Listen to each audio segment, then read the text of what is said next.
Welcome back to Primetime News. And a special welcome once again to our viewers on onespotmedia.com. Up first this evening, Jamaica's historic draw with football powerhouse Brazil sent shockwaves across the island today. This as the Reggae Girlz advance to the knockout stage of the FIFA Women's World Cup for the very first time. And while many Jamaicans were in celebratory mode, urgent appeals for more to be done for women's football in the island. Kalisha Williams has our story. They have done it! It was an emancipendence gift that many Jamaicans will not forget anytime soon. The Reggae Girlz defying all odds to advance to the FIFA Women's World Cup round of 16 for the first time in history. We are the smallest nation in the competition with just 3 million in terms of population. And that is incredible from its start. We're in our second World Cup. But also the historic deal that Adidas made with us last summer, which was then established in January, is a milestone achievement for the investment of somewhere up to $20 million US. And the performance was so stunning that it captured the attention of almost all the major news outlets across the world. CNN, CBS, BBC, among others. Locally, many Jamaicans were beyond proud. From St. Mary. I like the keeper, how she do her thing.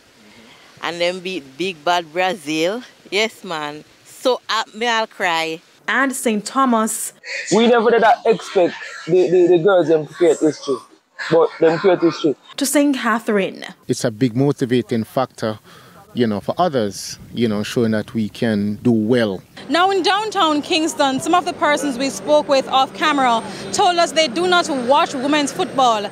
But others are hoping that this morning's historic performance will translate to more support for the Reggae Girlz. Remember when Jamaica qualified for World Cup, them give them a holiday. And this is the girl, them are the first team in the Caribbean for reach second round.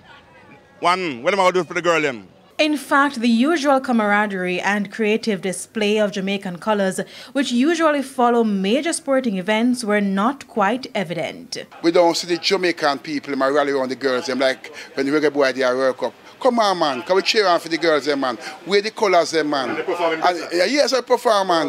Black half a tree, man. Black the place, them. Until we play match, man. The girl will feel more better. For sports marketer Carol Beckford, the girls' performance in Australia will be a catalyst for change. I think after 2019, people thought, well, yes, it was a Cinderella year, but I think going back to back has now changed their minds. And I think, when you're in a group with France and Brazil and you come out of it going into the round of 16, that tells the story all by itself. And overall, she said it is a big promotion for brand Jamaica. But more should be done to engage the people already involved in sports to get more out of the industry. It means more women will play the sport, more young girls will aspire to play the sport. And what it means is that sport is now, much more an integral part of the conversation. One of the ideas I have is that sport has to be incentivized because as a developing economy, there's not enough money to pass around. Kalisha Williams, TVJ News.